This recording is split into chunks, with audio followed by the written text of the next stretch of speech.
Hi there! Na-miss kong gumawa ng video tungkol sa BPO industry kaya ngayon sasagutin ko ang 10 sa mga questions na I often get asked about this industry. And of course, I'll provide my honest answers plus advice na rin in case you're asking for advice. So yeah, start na tayo sa number 1. Ang tanong dito ay, may hindi ba natatanggap after the interview? The answer obviously is yes. Kapag nag-fail tayo sa initial interview, hindi na tayo pwedeng mag-proceed sa final interview.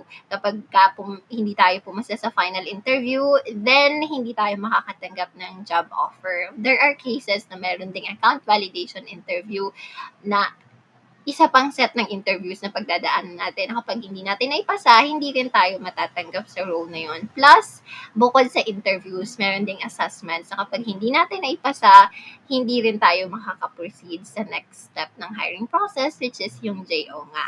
So, kailangan talaga nating ipasa. Kaya, kung gusto mong makapasa, marami akong tips dyan, mga questions and answers. May mga mock calls tayo dyan. So, ilalagay ko na lang yung link sa description kung gusto mong mapanood yun. Okay, move on tayo sa question number 2. Pareho ba ang interview sa non-voice at sa voice?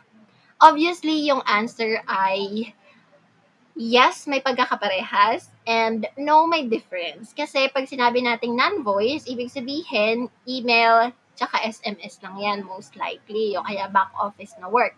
Samantalang kapag voice, it's combination. May non-voice ka na task, ibig sabihin, nag-email ka, nag-send ka ng SMS, nagpo-process ka ng request, ng order, ng ticket, ng service request, and etc. Pero gumagamit ka ng boses.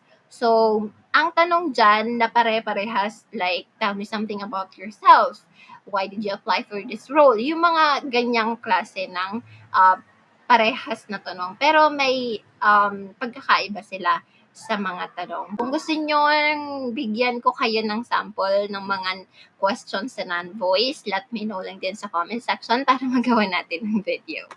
Okay, number 3. Is it needed to be proficient in English or basic English will do?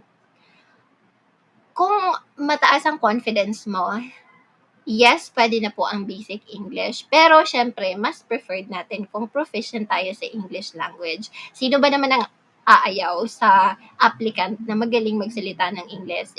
Yun naman talaga yung isa sa mga requirement. Pero hindi lang pagiging proficient sa English ang kailangan natin sa BPO. Kailangan din natin ng active listening skills, kailangan natin ng comprehension, kailangan natin ng patience, at marami pang skills.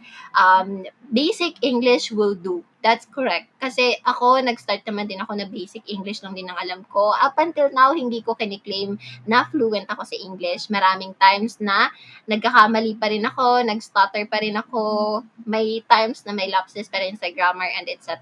Pero again, kapag confident ka naman at kaya mo namang i-deliver yung sasabihin mo or yung kaya mo namang i-perform yung task na binigay sa'yo, then yeah, pwedeng-pwede na yun. Laban na yan. Number 4, need po ba talaga na English ang sagot? Ngayon, ito ay isa sa mga interesting na comment kasi may comment ako nabasa na sabi niya, tinanong daw siya sa interview at English daw yung tanong, pero yung sinagot niya ay Tagalog and okay lang naman daw. For me, it's case-to-case basis po at saka base sa sarili kong opinion, ito yung rule of thumb ko at I think meron na ring impluensya yung mga na-research ko in the past na kapag Tagalog ang tanong sa atin ay Tagalog din ang isasagot natin or Taglish. Pero kapag English ang tanong sa atin, then English din dapat ang sagot.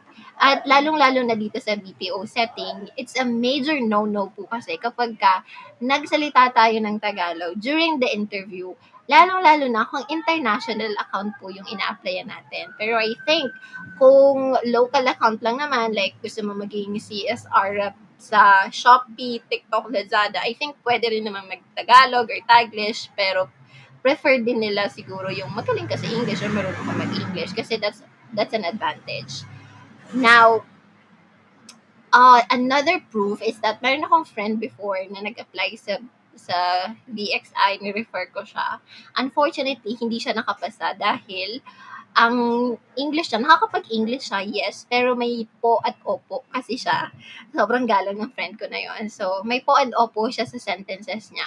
Imagine, naligwak siya dahil doon. At yun yung sinabi sa kanya na maganda yung, um, maganda yung composition niya ng English. It's just that nagtagalog siya. So, if I were you, para maging safe, yun na lang ang gawin natin. Kung English ang tanong, English ang sagot.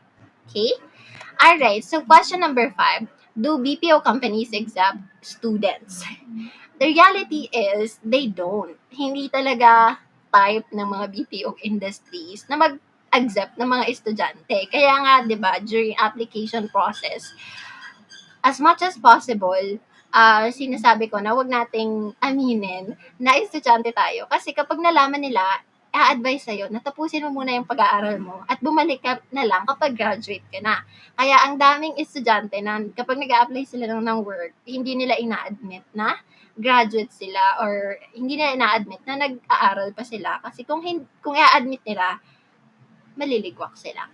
Pero, guess what? For example, magaling ka sa interview, hindi mo sinabi na estudyante ka during the hiring process, pero turns out na estudyante ka pala talaga, supportive ang mga BPO industries kasi pwede ka nilang bigyan ng flexible na schedule na naaayon sa pasok mo sa school.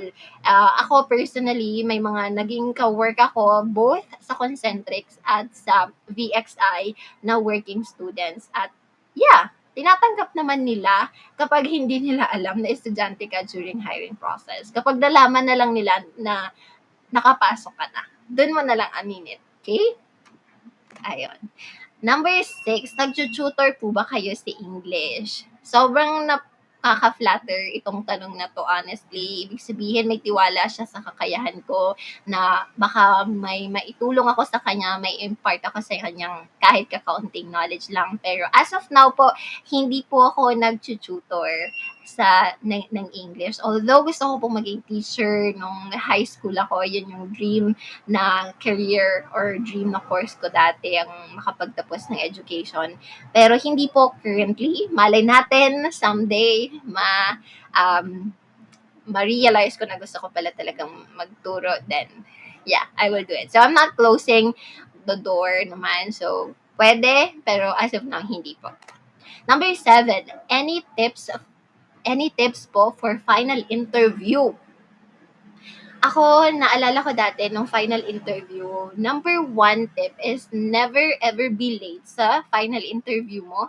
And be confident, be honest, pero wag na wag mong ida-down yung sarili mo during the interview. Kasi nga, sa final interview, kailangan ibenta mo yung sarili mo, di ba?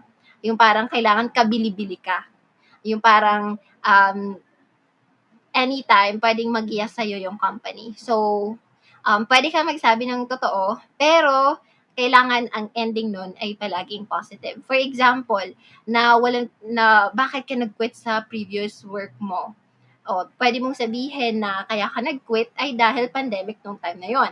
Kaya, like, kung hindi naman pandemic, hindi ka talaga mag-quit and things like that, okay? So, yon.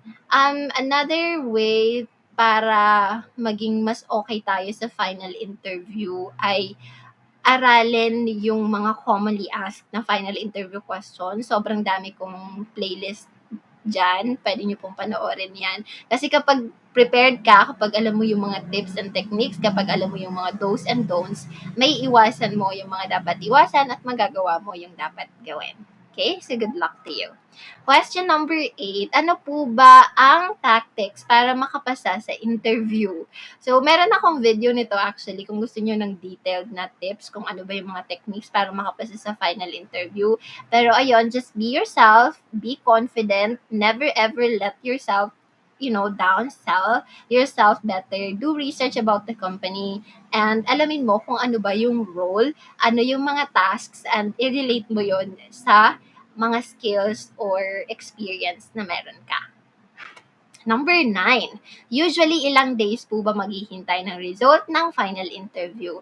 Usually, merong processing time naman sila, usually same day. Like ngayon mismo during the interview, malalaman mo rin mismo na like kung pasado ka ba or hindi. Pero there are cases na paghihintayin ka nila ng up to 24 to 48 hours. So kapag lumagpas ng 24 to 48 hours, less likely na yung chance na napili ka. Pero maghintay ka pa rin ng result. Although wag kang maging kampante, kailangan maghanap ka na ng alternative na pag-a-applyan para hindi ka matenga in case na bumagsak tayo. Okay?